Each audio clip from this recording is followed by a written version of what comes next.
Hey guys, Steven here, Fanatic Perspective. Very excited to talk about Arch Manning today, coming off his visit here at the University of Texas. Speaking of Texas, I will be at the Texas OU baseball game or series this weekend at Globe Life, be at WrestleMania Saturday and Sunday, or Sunday, or yeah, Saturday and Sunday, which I'm super excited about. But Friday night, I'm probably going to be at the Texas OU baseball game. So if you're a Texas fan, if you're an OU fan that follows this channel and you see me in person, come say what's up. Also subscribe, helps us grow the channel, helps us grow the platform, trying to, get to 12,000 and beyond. So I appreciate you help a brother out, especially with a like, helps us with the algorithm and all that good stuff. And last thank you is to BUSR, official sponsor, official betting partner, official sportsbook of Fanatic Perspective. Hit up busr.com/fanatic, promo code sports100FP. 100% free play match on all initial deposits. Check it out at busr.com/fanatic. Final Four this weekend. Huge sports weekend across the board. If you're looking for a reliable 24/7 sports book, nobody better than BUSR, in my opinion. Now with Arch Madness, some good reports, good visits here at Texas, and I'm excited for myriad of reasons about Arch. I mean, obviously we know the size and scale of the Manning family, the Manning brand. You have a third generation quarterback in that lineage. The first two generations were number one overall picks. You got three of them in there. Arch is looking to be number 4.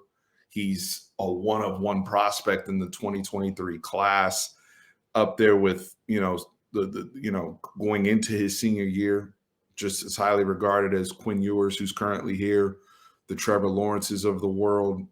And whether you believe Arch is that level of prospect or not, he comes from one of the greatest pedigrees we've ever seen in sports in the Manning family, the Manning brain trust. So how this recruitment is playing out is very, very interesting to watch, with Texas, Georgia, and Alabama in the mix. I know some people think it's down to even just two schools, but as we see all this play out and just the various connections across the South and Texas, I'm personally excited for what Arch brings with him.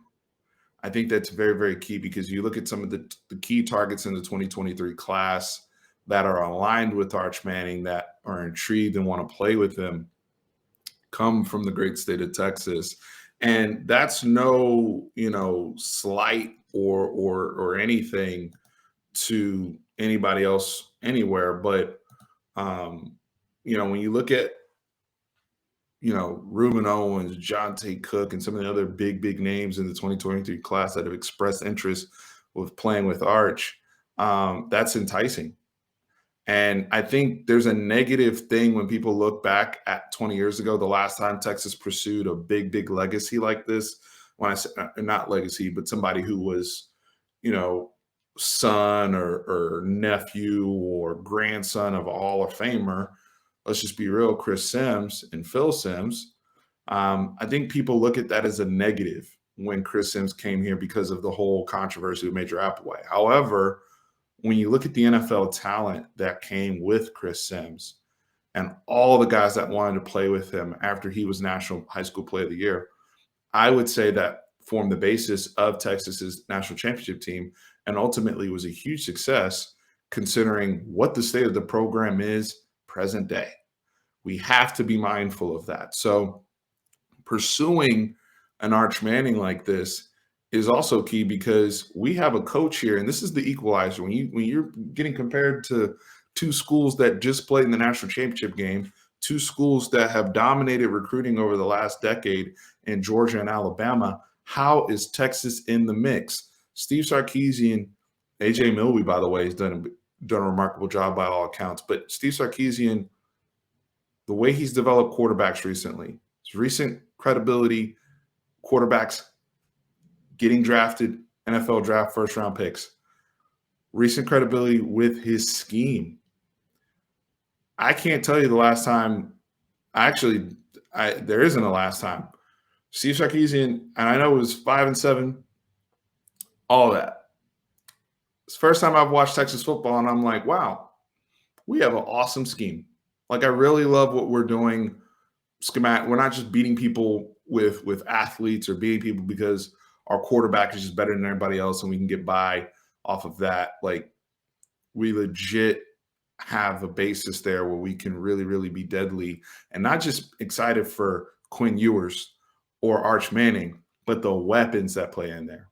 When you have a freshman All-American Xavier Worthy with 12 touchdowns, and the Bijan Robinsons of the world who ate, and the Roshan Johnsons of the world who ate, all of this weaponry surrounded these kids across the board can see themselves playing in such a player-friendly offense where it's so many guys getting to eat, going back to Alabama and all the guys that ate over there, and were able to turn that success into NFL draft success and make a lot of money. So where my excitement comes with Arch, do I think he's the one-on-one prospect like Quinn physically? No.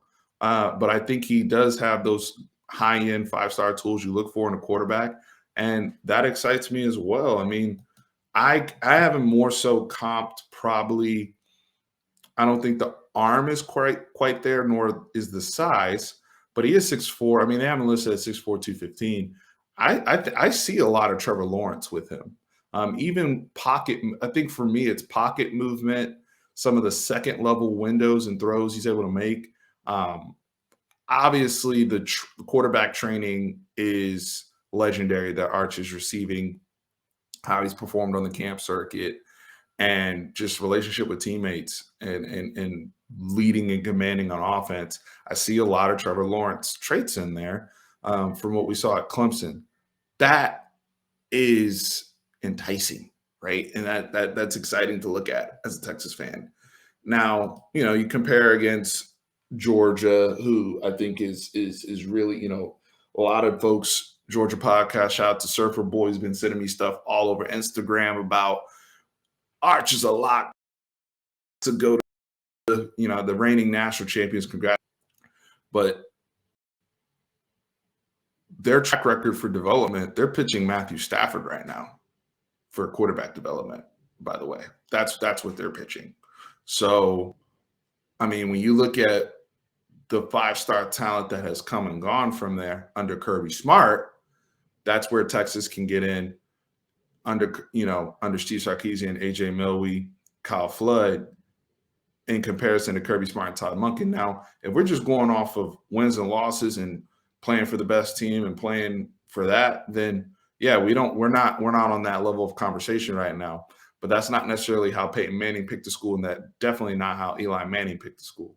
Development matters. You look at their relationship with David Cutcliffe before, those things matter to the family.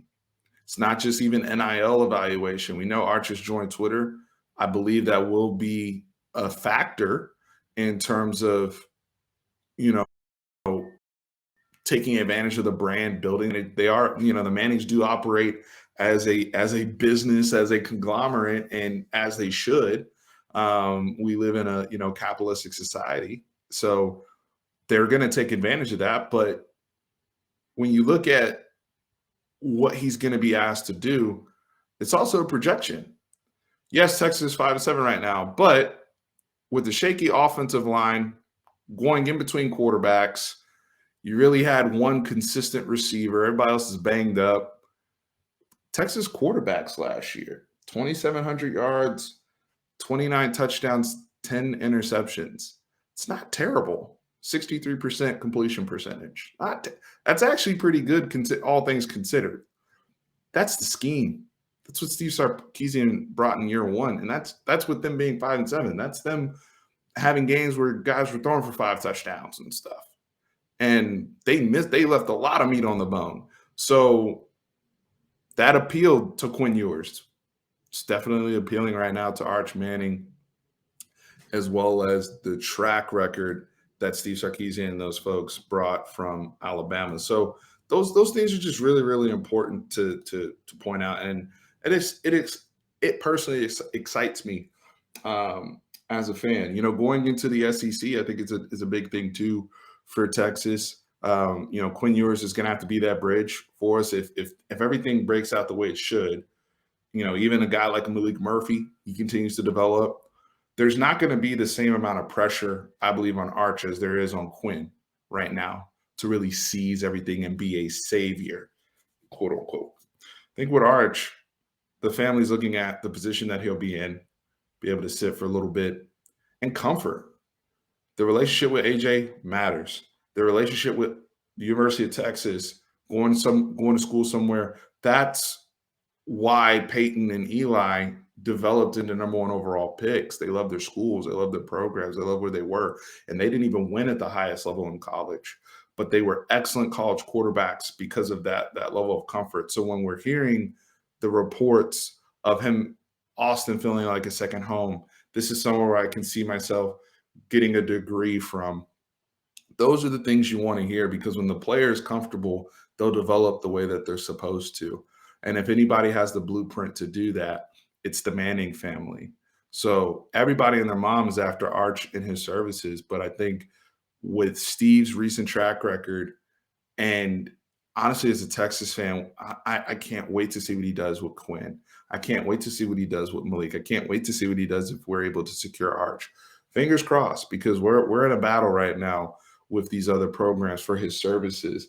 But I like what I'm hearing. All these insiders that feel confident, and the reports have been consistent. That's one thing I can say as a fan. So I know Surfer Boy's going to hit me up after this and say, we're hearing the same thing over here at Georgia, but that development piece is going to have to be the selling point here. Period, case closed for this. But yeah, I'm excited. I'm excited about Arch. I know, you guys ask me about it all the time. I get a lot of messages, and I haven't spoken in depth about it, but the possibility of it, and that's why I put that, in cap and bold there, the possibility of his services and having him, guys like that elevate this program. And again, the talent that will come with him, it's a must have.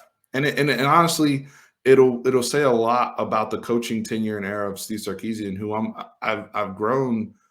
It's crazy in a losing scenario and all the drama we went through last year. I've grown to really like him and how he's running this program. I see the signs. I do.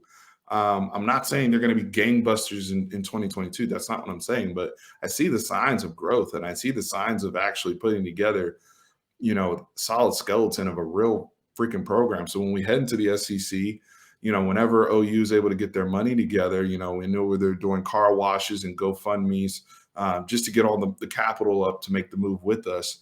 But when they're at that point and ready to go, we're ready, to jump over to the SEC, jokes aside. I see what Steve has. I see the blueprint. So hopefully we land Arch soon so we can boom that 2023 class, and we lock him in with a growth and a build and a ramp this year in 2022 to where everybody feels comfortable as he signs the dotted line, hopefully to be a Texas Longhorn. Guys, hit up busr.com, official sponsor, official sportsbook, official betting partner, Fanatic Perspective. Hit that subscribe button. I appreciate everybody tuning in, watching the video. Hit me in the comments with how you're feeling about Arch, how excited you are, and anything else you want me to touch on. And if you have any suggestions for videos or anything like that, I'll start taking those as well. Appreciate everybody. Horns always up.